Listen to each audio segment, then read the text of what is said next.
Pakistan match review highlights. 1. Ishan கிஷனின் ருத்ரதாண்டவம். Toss வென்ற பாகிஸ்தான் முதலில் பந்துவீச்சை தேர்வு செய்தது. தொடக்க வீரர் அபிஷேக் சர்மா டக் அவுட் ஆகி ஏமாற்றம் அளித்தாலும் ஈஷான் கிஷன் விஸ்வரூபம் எடுத்தார்.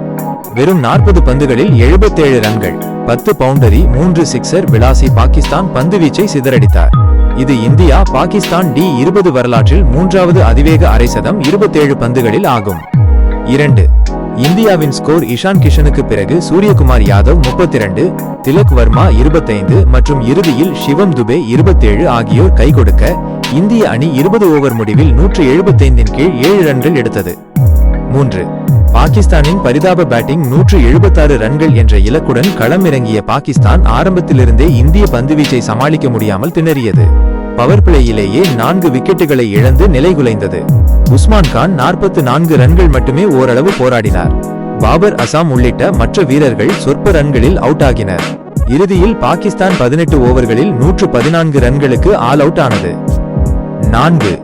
இந்திய பந்துவீச்சு மிரட்டல். இந்திய பந்துவீச்சாளர்கள் அனைவரும் மிக சிறப்பாக செயல்பட்டனர். ஜஸ்பிரித் பும்ரா 2 விக்கெட் 17 ரன்கள், ஹர்திக் பாண்டியா 2 விக்கெட் 16 ரன்கள், வருண் சக்கரவர்த்தி 2 விக்கெட் 17 ரன்கள், அக்சர் படேல் 2 விக்கெட் 29 ரன்கள். முக்கிய சாதனைகள் மற்றும் ட்ரெண்டிங் தகவல்கள். 8 முதல் 1 வரை ரெக்கார்ட். டி20 உலகக்கோப்பை வரலாற்றில் பாகிஸ்தானுக்கு எதிராக இந்தியா பெறும் 8வது வெற்றி இது. சூப்பர் 8. இந்த வெற்றியின் மூலம் இந்திய அணி அதிகாரப்பூர்வமாக சூப்பர் 8 சுற்றுக்கு தகுதி பெற்றுள்ளது. Man of the match. அதிரடி ஆட்டத்தை வெளிப்படுத்திய ஈஷான் கிஷன் ஆட்டநாயகனாக தேர்வு செய்யப்பட்டார்.